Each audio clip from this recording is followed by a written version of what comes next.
Actually, this is the smell of Easter. But we will start with natural color, that's why we will take the onion husk. And now the results of our preparations.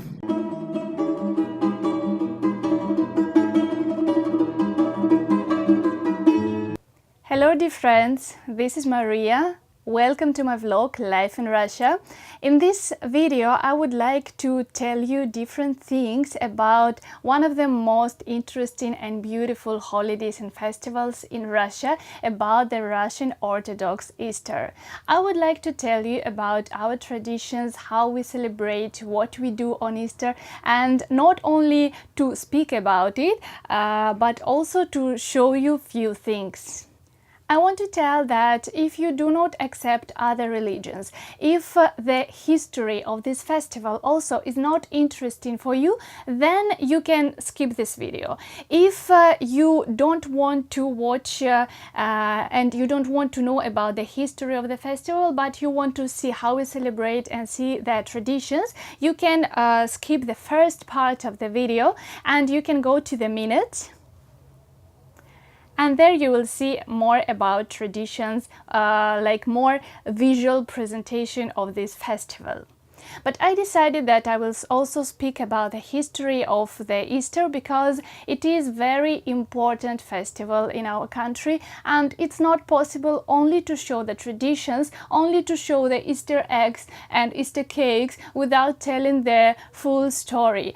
My video is only informational, so I do not make any religious propaganda. All that I'm telling in this video is for information only. I know that last year's Easter has become a very commercial festival in Europe and in other countries, and in Russia also there are such points, but in general I'm very happy that Russia keeps these traditions and still Easter remains a very deep religious holiday here. So preparations for Easter start much earlier, around 50 days before, and during 40 days it is the fast, the Easter fast. So during this time Orthodox do not eat milk products such as cheese, they do not drink milk, they do not eat sweets that contain or anything bakery that contain eggs, we do not eat meat, neither fish. There are few days when it is allowed to do that, but very few, so it is quite a strict fast. We believe that the fast helps to purify the body but also to purify our mind, and I believe that this is the most important. With clear thoughts, with clear mind, we are other people, we are new people, we are more able to enjoy our life. We believe that it is more important during the fast not to have meat or some sweets or eggs, but not to quarrel with people, to have good thoughts, to keep this good mind, clear mind always. This is the most important thing. During the fast, in a lot of cafes and restaurants you can find also the special menu for those who are keeping the fast, but there is a tradition to meet colleagues, to meet friends outside. That is why we all are going to cafes and restaurants. And what to do if you cannot find something to eat? This is also not good for restaurants, for their income. That's why for this special period they make the special Easter menu, fast menu. In the presentation, PDF presentation for this video, I will also write few names of restaurants where you can find such type of menu. The week before the Easter, we call it Holy Week. Every day of this week is dedicated to some history about Jesus, and we remember some exact story, some exact day in the Jesus life. So in Russia, actually, this week starts from the Saturday. We call it Lazarus Saturday. Jesus helped him to come back to life, and it was a miracle. Sunday, a week before the Easter, is called Palm Sunday.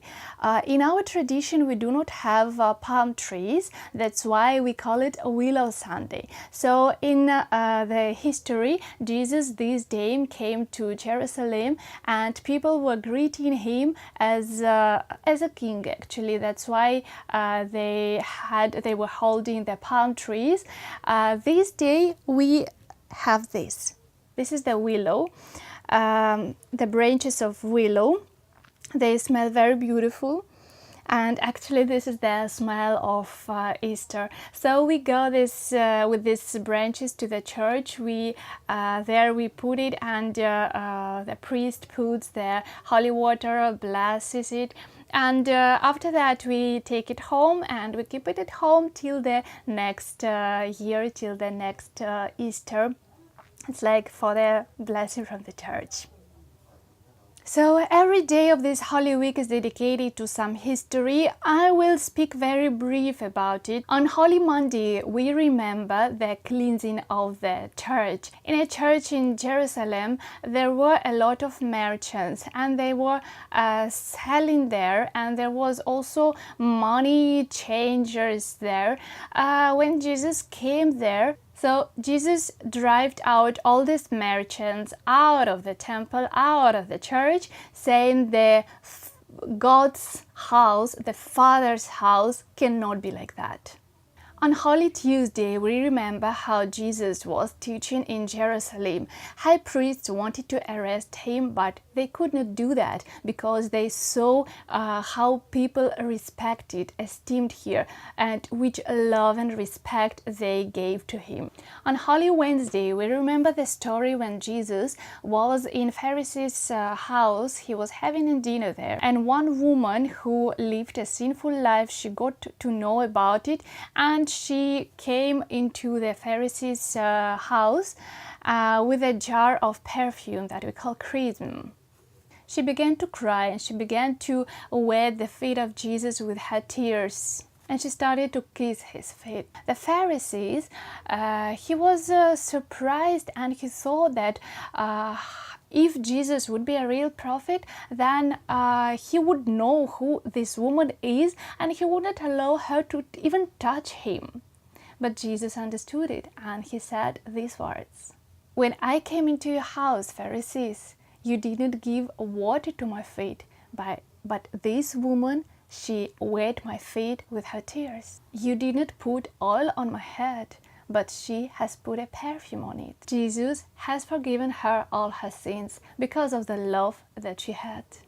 The same day, we also remember the decision of one of the best disciples of Jesus, of Judas, the decision to betray Jesus. He betrayed Jesus for 30 silver pieces to high priests. On Holy Thursday, we also call it Clean Thursday, we clean our house, we clean our home, and we also prepare traditional special Easter food. One of the most famous dishes is this cake. It is called kulich. This is actually the traditional one, how it looks. This one is small, but there are different sizes with different decorations. Let me show you some pictures. Kulich can be done with nuts, but very often it is done with raisins. So why cake? Why kulich? Initially it was a bread. When the crucifixion happened, sometime after that, apostles, they were having food, and on the table they left some place, and they left a place for Jesus. They believed that he would revive, and they have put not just an empty space was there, but they have put a bread there, symbol of Jesus' presence there.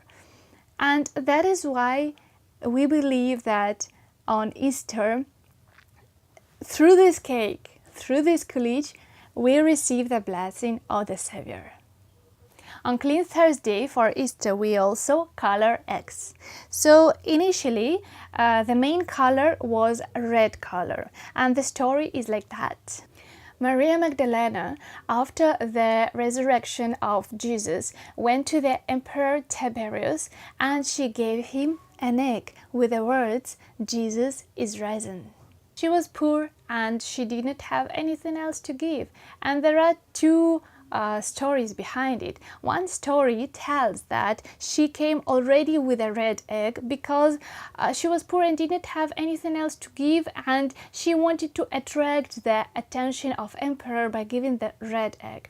Another story says that she took with her a simple white egg, and Emperor Tiberius told that nobody can revive, nobody can be back to life after the death, as this white egg cannot become red. And at this moment, the egg became red. So in our tradition, we have different types of coloring the eggs. We use chemical colors, but we also use the natural product, and it's very interesting. This one is made with onion husk. This one is made with a chemical color, but they look very pretty. There are a lot of decorations, a lot of things, and let me show you a little bit how we color the eggs at home, with both ways, with the chemical colors as well as natural. So here are the colors that you can find almost in every shop, in every supermarket here in Moscow. These are the most simple colors. They have this shape and they are very easy to use. A little bit more designer colors, same as marble. Here you can mix different colors also. They are in this liquid form. And also these colors that I took from Bulgaria, like powder in capsules. But we will start with natural color, that's why we will take the onion husk. So after that we put the eggs, not boiled, like fresh eggs. We put it into this onion husk, like this. And later we take another portion of husk and we cover it. Like that only. To cover it fully. Put some water, so that there is water for boiling the eggs, and the color from this onion husk will remain on eggs, and it will be natural color, very saturated, very good, very beautiful it will be. This is the traditional way of coloring the Easter eggs in Russia. And after this 5-7 minutes we should stop the fire, but we should not take the eggs out of this water with onion husk. We should keep it as much as we can for 20 minutes, half an hour, 1 hour, so that the color gets better on the eggs. And while the eggs that will be colored in onion husk are on the fire, we also put on the fire simple eggs, and these we will color with the simple, not natural but chemical colors. So what we took, we decided that we will color it with these colors in capsules. That is why we had put one of it, you can see that it's yellow color, into the glass. We have put later the hot water and 2 small spoons of vinegar, and now we're gonna put there the egg. Here it is. Very carefully we put it into the color in this glass, and voila! We put it a few times so that the color becomes more saturated. We can leave it there for some time. And like this we will put the other eggs to receive other colors. So here are these beautiful colored eggs. We have put also the oil on it, that's why they are shining a little bit. Like, see, very different colors. Camera does not show actually the beautiful saturation, the brightness of these colors, but they are much more bright and saturated than they are on camera. So here are the eggs that we made with chemical colors. Here, this egg and these are with chemical colors. Those are with natural, with onion husk, and see the beautiful color that they have. So now we will make another Easter dish, and its name is Paskha, actually the same as the Easter. It is made from the how do we call it, cottage cheese, or we call it curd cheese. This is the thing that does not exist in India as far as I know, but very famous in Russia. So we took 2 types of this cheese, and we just mixed it. What else we can do? We can add raisins, we can add some dry apricots, we can add some fruits, but we decided this time not to put anything extra, just to make it very simple and very easy. This is the special shape. It is a plastic one, but there is also wooden. So we take it, and it will help to make a special form, special shape to our dish. Actually, you can see that it has this specific form, specific shape, and it represents the coffin of Jesus. It has also the cross on it. So we are making this form like that, and after that we will put our cheese. Put a special material there, and there after we put the cheese, the curd cheese or cottage cheese.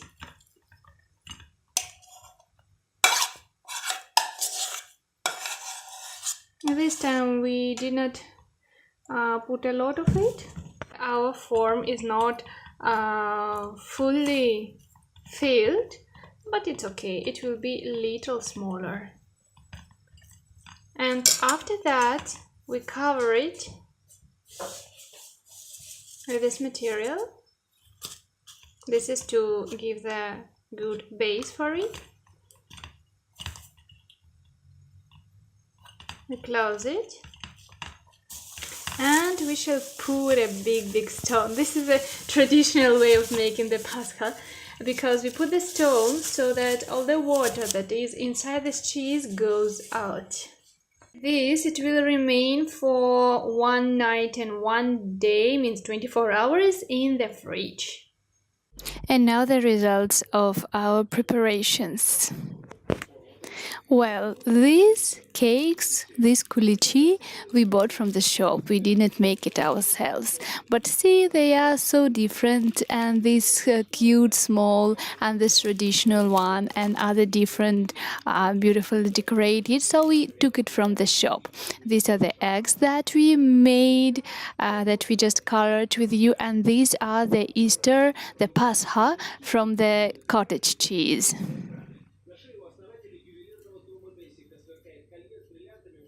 On Friday, we remember the crucifixion of Jesus, and it is the most sad day during the Holy Week. This day it is prohibited to do any kind of works, and people who follow the fast usually this day try to avoid any food. In church there is the carrying out of the shroud of Christ. The shroud, it is a special material with the image of Jesus lying in the coffin. It is initially like the shroud, the material in which was covered the body of Jesus after the crucifixion. Saturday, it is a day of preparations for Easter. On Saturday, we usually go to the church with this food that we have prepared on Clean Thursday, and we receive a blessing from there. We went to the church around 4 o'clock, and there was not a lot of people there. Also, the weather was very windy, and we were trying to burn the candles, but it was very difficult because of the strong wind.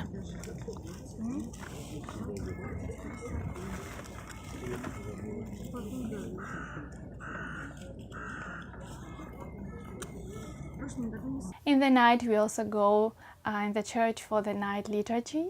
And the night from Saturday to Sunday, it is a very beautiful night when people go to church and we meet other friends and other people, and usually we greet each other with the 3 kisses in cheeks, and we say the words after the liturgy. Usually it is after 12 o'clock midnight, so we say the words Христос воскресе, that means Jesus the Christ is risen. Воистину воскресе is the reply, that means truly he is risen. During the Easter, usually Moscow is very beautifully decorated, but this year you can see not very much decorations, but probably it's good because this is the holiday that is not all these decorations, Easter eggs and bunnies as in Europe. It is deep inside religious holiday. It is family holiday, and what is happening outside we do not care much. We care this spiritual thing much more than any decorations. But there are also different festivals happening in different platforms, city platforms, and in the presentation for this video I'm mentioning them, like main streets as Arbat, as New Arbat, as Tverskaya Street, Kemergersky Street. There are different things happening, and this year it is also the theater festival, theater year in Moscow. That's why it is attached to this also. So with a theater touch, there are different events happening, and in the presentation I'm mentioning that also. So dear friends, I hope that this video was also interesting for you and that you could enjoy this Easter together. Thank you very much for watching my videos, for subscribing to my channel. Subscribe to it if you didn't do it yet. Write me what you would like to see in next videos, what more would you like to learn about Russia, about Moscow, about traditions, anything that it is interesting for you. Also, you can send me your questions, comments, and request to receive the presentation, PDF presentation for the video on my email, that is mariasvideoblog@gmail.com. I will be very happy to help you. So happy Easter to everybody. Христос воскресе. See you next video next week.